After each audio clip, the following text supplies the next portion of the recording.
Alright, we got us a new project, 89 Mustang. I'm going to put new springs on the front and the back. 5.0 Mustang. So I'm going to measure the front tire and the back tire, and we'll see what we get for a difference. About 2 inches on that one. About the same on the back.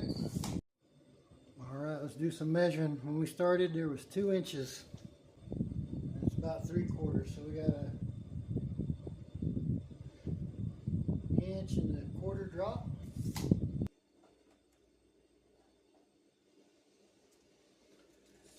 About the same. Yay, we get to find more bumps in the road now.